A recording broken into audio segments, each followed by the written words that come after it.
Terima kasih Anda masih bersama kami di Nusantara Petang. Pemirsa masih berbicara terkait PSBB transisi di DKI Jakarta. Masih bersama Pak Adrianus. Pak Adrianus masih bergabung bersama kami. Ya, Pak Adrianus, selain COVID-19 yang memang sekarang masih menjadi concern baik dari pemerintah daerah maupun pemerintah pusat, ada hal-hal lain di luar COVID-19 yang perlu diperhatikan mungkin menurut catatan dari Ombudsman?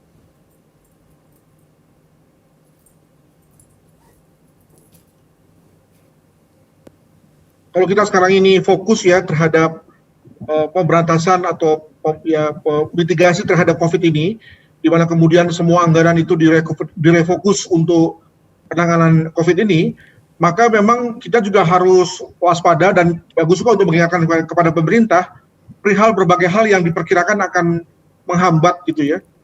Sebagai contoh misalnya pada saat-saat yang awal Juni ini kita sudah mulai dengan proses untuk menuju Pilkada 2020 yang akan berlangsung pada awal Desember mendatang. Ini saya kira kalau kita tidak hati-hati, ini bisa menjadi pemicu bagi munculnya second wave, ya. Baik itu mungkin memang tidak di Jakarta, tapi di wilayah-wilayah lain di Indonesia, itu karena tadi orang sudah mulai berkerumun dalam rangka untuk mempersiapkan kampanye dan seterusnya, sehingga kemudian lalu tadi bisa memicu klaster-klaster baru. Demikian juga ketika sekarang ini dunia usaha mulai didorong ya, ada beberapa sektor usaha yang sekarang sudah mulai digenjot dalam rangka untuk menaikkan roda ekonomi, maka ya pasti kemudian orang sudah mulai berkumpul kembali, lalu ada customer, ada penjual gitu ya, dan interaksi terjadi, maka itu juga kemudian dikhawatirkan akan menimbulkan kluster baru. Jadi memang situasinya buah si malakama ya, kalau tidak didorong untuk digerakkan, lalu kemudian ekonomi pulih, ekonomi lumpuh, dan kemudian orang tidak makan, tapi begitu kemudian ekonomi didorong, digerakkan, maka kemudian terjadi interaksi, terjadi dinamika, justru itulah yang kemudian dikhawatirkan memusnahkan second wave ini. Jadi memang situasinya serba sulit yang dihadapi oleh pemerintah. Maka apakah protokol kesehatan itu cukup di masa ini? Di sini juga memang ada soal, karena mungkin di mata masyarakat yang kelas menengah yang memang mampu menjaga perilakunya, itu kemudian bisa menerapkan protokol tersebut secara optimal. Tapi mungkin tidak demikian halnya pada masyarakat yang lain, yang karena kemampuannya, karena pekerjaannya dan seterusnya, kemudian tidak bisa disiplin dalam rangka menerapkan protokol tersebut. Baik, Anda menilai perlukah adanya perubahan pola untuk pelaksanaan pilkada yang tadi Anda mengatakan bahwa akan terpecah konsentrasinya, terus kemudian merujuk pada ada klaster baru dari pelaksanaan pilkada tersebut, baik dari pemerintah daerah maupun pemerintah pusat yang memang mengeluarkan kebijakan untuk Indonesia, begitu Pak Adrianus? Saya kira terlambat ya, karena kalau kita sekarang sudah mulai mau pindah ke arah pemilu yang bersifat digital, dengan kata lain menusuk lewat aplikasi begitu ya, maka tentu perlu ada satu proses yang bertahun-tahun begitu ya, dan nggak bisa hanya lewat beberapa bulan ini. Itu yang pertama. Yang kedua, konteks pemilu itu juga menjadi satu pembelajaran yang baik dalam rangka kampanye itu dibuat amat gencar sebelum dilakukannya pemilu atau pilkada, tapi toh pada saatnya kemudian masih saja ada orang yang salah dalam rangka menusuk.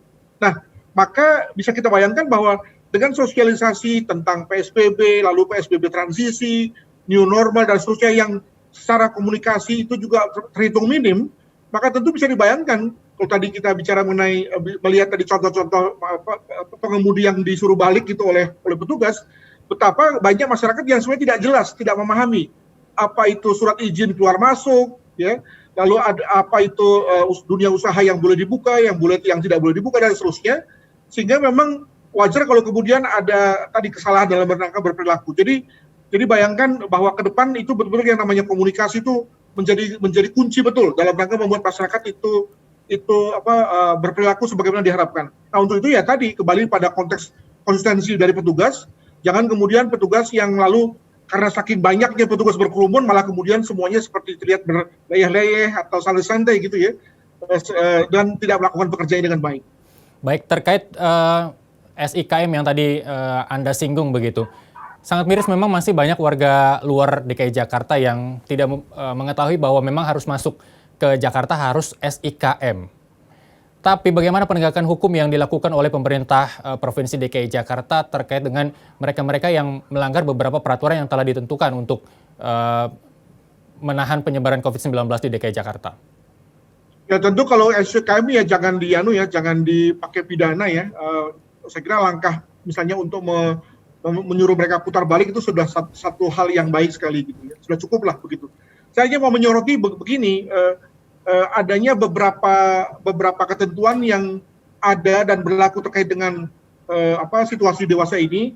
Misalnya sebagai contoh mengenai ketentuan terkait dengan PSBB, lalu juga ketentuan terkait dengan undang-undang darurat dalam rangka sikap masyarakat yang melawan petugas, di mana kemudian masing-masing memiliki sanksi sendiri-sendiri.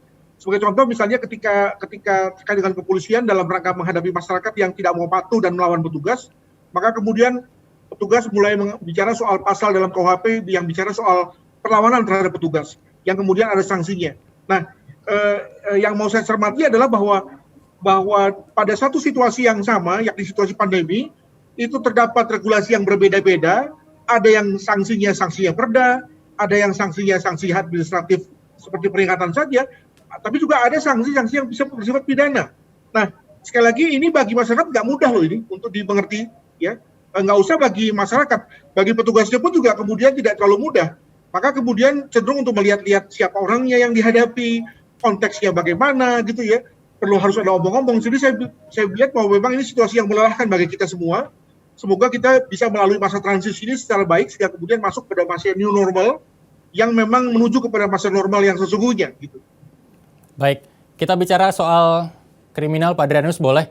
Kalau menurut pengamatan Anda begitu, ketika perekonomian memang terpaksa harus terhenti terkait dengan penerapan PSBB 1, 2, 3 maupun saat ini transisi.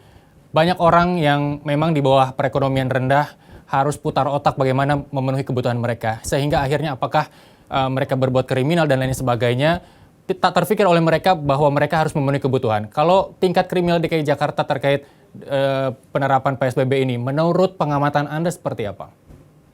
Saya tidak berani mengatakan bahwa kejahatan di Jakarta itu akibat dari atau dilakukan oleh mereka-mereka yang dari kelas atau dari masyarakat yang berpendapatan rendah ya, karena sebetulnya juga dari lapisan-lapisan lain juga sama saja. Ya. Tapi yang jelas bahwa memang di Jakarta ini angka kejahatan jalanan itu makin meningkat terus ya.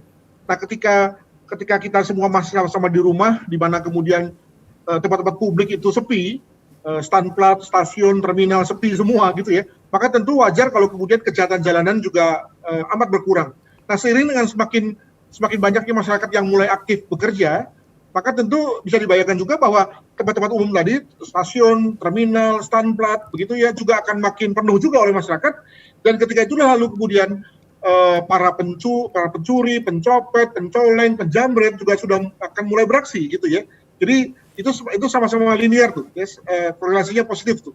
Nah, maka untuk itu kita juga harus ingatkan kepada masyarakat yang sudah mulai aktif ini, selain daripada concern disiplin dalam rangka protokol kesehatan, juga mulai hati-hati dengan perilaku, ya, mulai hati-hati dengan bagaimana menempatkan barang, menjaga dompetnya, gitu ya. Jadi memang dalam hal ini teman-teman yang misalnya menggunakan kendaraan umum itu juga memang harus berpikir keras tuh. Selain dari menjaga kesehatannya juga menjaga dompetnya, menjaga tasnya, menjaga laptopnya misalnya dari kemungkinan dicoleng oleh mereka-mereka yang punya niat jahat itu. Baik. Tadi kita bicara soal apa yang harus diperhatikan oleh pemerintah. Sebagai closing statement dari Anda, apa yang harus dilakukan oleh masyarakat terkait pelaksanaan PSBB transisi DKI Jakarta, Pak Adrianus?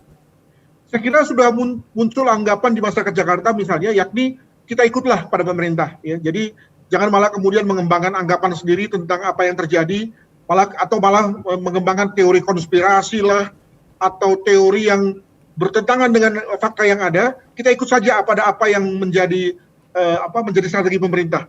Tapi juga di pihak lain kita juga harapkan kepada pemerintah dalam rangka implementasi daripada strategi tersebut itu juga sosialisasinya juga mesti bagus gitu ya. Komunikasinya juga mesti lancar dan sampai ke bawah. Dan setelah sosialisasi itu dilakukan, komunikasi dijalankan, maka kita juga mengharapkan ada konsistensi. Jangan kemudian belum sampai 1 bulan sudah ganti lagi, atau belum 1 bulan kemudian bahasanya sudah berubah lagi, yang lalu ujung-ujungnya membuat kita bingung. Begitu. Ya. Baik, Terima kasih Pak Drianus telah bergabung bersama kami di Nusantara Petang NTV dan selamat bertugas kembali. Terima kasih.